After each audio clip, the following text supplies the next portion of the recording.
What would you do? You've spent your life building something extraordinary. Now you must decide who inherits it, the most qualified person or your own child. Marcus Aurelius, the wisest ruler in ancient history, faced this exact dilemma on March 17, 180 CE. His answer would destroy everything Rome had built. Picture the moment. A drafty military tent on Rome's northern frontier.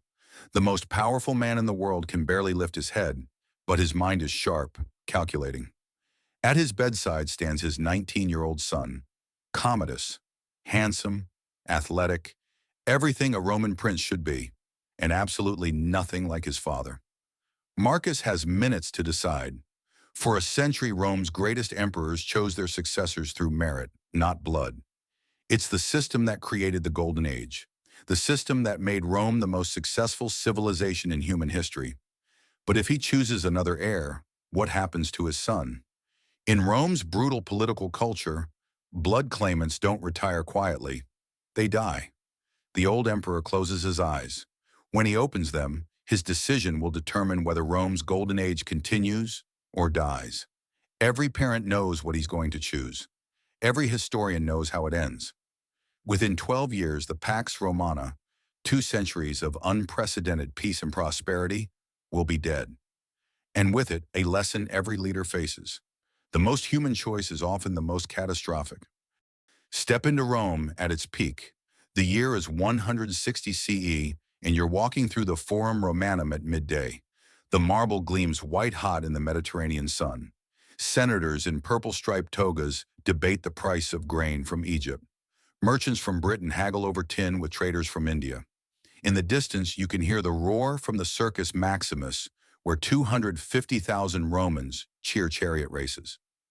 This is the capital of an empire that stretches from Scotland to Sudan, from Portugal to the Persian Gulf. 60 million people, a quarter of the world's population, live under Roman rule, and it all flows from the decisions of one man. For nearly a century, that system has worked with breathtaking efficiency. When Emperor Trajan wanted to build a bridge across the Danube, teams of engineers made it happen. When Hadrian decided to wall off northern Britain, 9,000 soldiers spent 6 years moving 2 million tons of stone. When Marcus Aurelius needs grain shipped from Alexandria to feed Rome's million residents, 1,200 merchant vessels make it happen. No committees, no lengthy debates. One man decides and an empire obeys. But there's a secret to this success that most Romans don't understand. Walk through the marble halls of the imperial palace, and you'll find something remarkable. Not a single statue of an emperor's son. Because for a century, Rome's emperors have had no sons to succeed them. When the elderly Nerva became emperor, he had no heir. So he adopted the most capable general in the empire, Trajan. When Trajan aged, he adopted the brilliant administrator Hadrian. Hadrian chose Antoninus Pius. Antoninus selected Marcus Aurelius. Each man earned his throne. Each was tested, trained, proven worthy.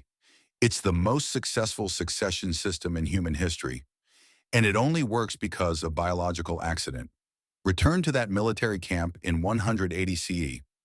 Marcus Aurelius isn't just any dying emperor. He's a man who has spent his life studying power.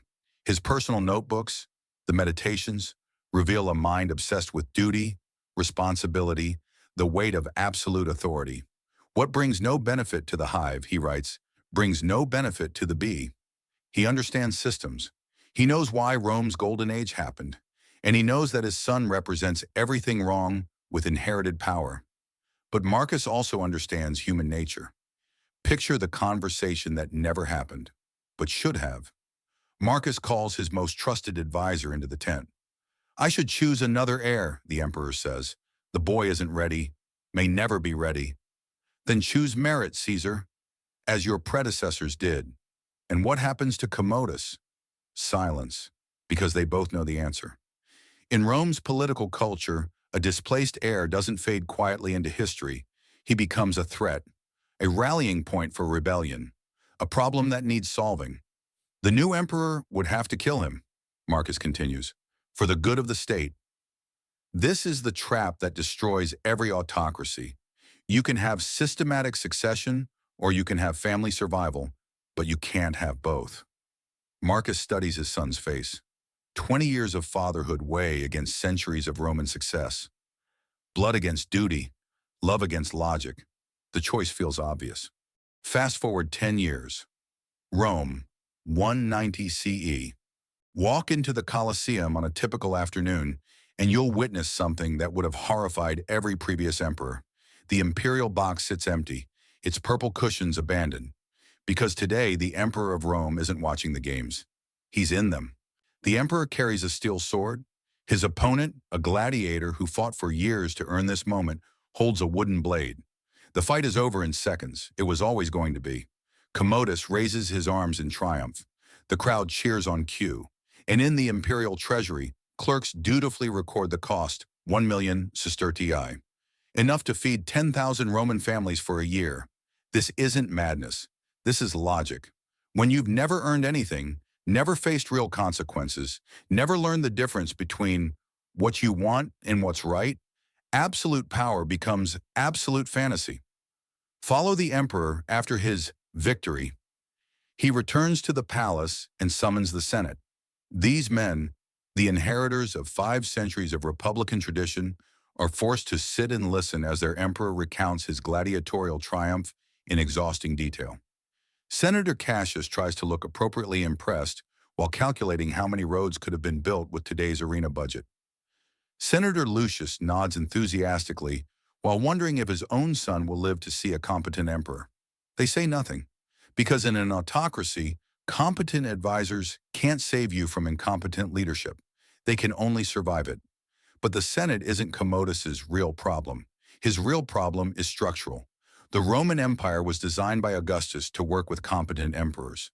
It has no constitutional limits on imperial power, no separation of powers, no impeachment process, no term limits.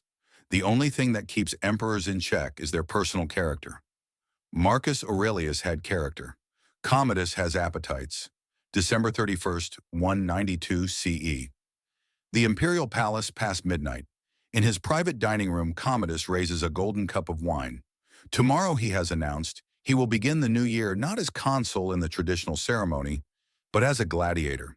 He'll lead Rome's most sacred rituals from the gladiator's barracks instead of the Capitoline temple. Even for Romans numbed by 12 years of degradation, this is a step too far. 3 people sit with him at dinner. Marcia, his mistress, the woman who has shared his bed and his secrets for years. Eclectus, his chamberlain, the man who knows every detail of imperial administration. Latus, his praetorian prefect, the general responsible for the emperor's personal security. These are the 3 people Commodus trusts most in the world, and their names are on his latest execution list. Because paranoia is the logical endpoint of inherited power. When you've never earned loyalty, you can never trust it. Marcia rises gracefully and refills his wine cup. The poison dissolved in it is tasteless. 20 minutes later, Commodus begins vomiting. The poison isn't strong enough. Now suspicious and making threats, he stumbles toward his private bath. Eclectus has already sent for Narcissus, the emperor's wrestling partner. A man promised freedom in exchange for one final service. When Narcissus finds Commodus weakened by poison in his bath, the end comes quickly. The emperor, who styled himself as the reborn Hercules, dies not in glorious combat, but strangled by a wrestler in a marble bathtub. For a man who commissioned hundreds of statues showing himself with Hercules' lion skin and club, death came at the hands of those he trusted most. The imperial system had no way to remove an incompetent emperor except murder. January 1st, 193 CE. Rome wakes to chaos. By sunset, the Praetorian Guard has auctioned the imperial throne to the highest bidder, a senator named Didius Julianus, who promises each guardsman 25,000 sestertii. Within 2 months, 3 different armies are marching on Rome, each supporting their own imperial candidate. By year's end, 5 men have claimed to be emperor. 4 are dead. The Pax Romana, 2 centuries of unprecedented peace and stability, dies in a single year of civil war. The empire survives, but it never fully recovers. The next century brings constant military coups, economic collapse, and barbarian invasions. All because one good leader made one human choice.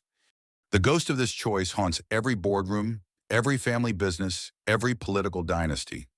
Walk into any company town in America and you can see the pattern. The brilliant founder who built something remarkable. The heir who inherited everything but earned nothing. The slow degradation as personal whims replace systematic thinking. 70% of family businesses fail by the second generation. 90% don't survive the third. The mathematics never change. Absolute power plus limited lifespan plus human nature equals institutional collapse. Corporate boards face Marcus's choice constantly. Political parties wrestle with dynasty versus merit. Startup founders struggle to build systems that can survive their own irreplaceability. The human choice always feels right. Choose family. Protect those you love. Trust blood over strangers. But institutional thinking demands the opposite. Choose competence. Build systems stronger than personalities. Plan for your own irrelevance. This is why America's founders obsessed over checks and balances. They had studied Rome's collapse. They understood the autocracy trap. So they designed a system for the worst-case scenario. When an American president fails, Congress can override vetoes. Courts can block unconstitutional actions. Elections provide regular course corrections. The system assumes leaders will be incompetent and builds defenses accordingly. When a Roman emperor failed, everything collapsed. Democracy isn't efficient, it's slow, messy, frustrating, but it's anti-fragile. It gets stronger under stress instead of breaking. The fundamental trade-off never changes. You can have efficiency or you can have resilience, but you can't have both. Rome optimized for brilliant leadership and got Commodus. America planned for terrible leadership and survived much worse than Commodus. Every leader faces Marcus's moment eventually. You've built something important, spent decades making it work, and now you have to decide, will this survive you? The systematic choice feels cold. Choose competence over loyalty. Build institutions stronger than family bonds. Plan for your own irrelevance. The human choice feels right. Protect those you love. Trust the people who trust you. Hope that good intentions overcome structural flaws. Marcus Aurelius chose humanity over systems. Within 12 years, everything he had built was gone. The lesson isn't that Marcus was a bad father. The lesson is that love and good intentions can't overcome structural mathematics. Every autocracy faces the same equation. Concentrated power plus human nature equals institutional vulnerability. The only solution is to make the quality of leadership irrelevant to institutional survival. That's not just ancient history. That's the choice facing every founder, every family business, every organization built around personal excellence rather than systematic resilience. Choose wisely. Rome didn't get a second chance.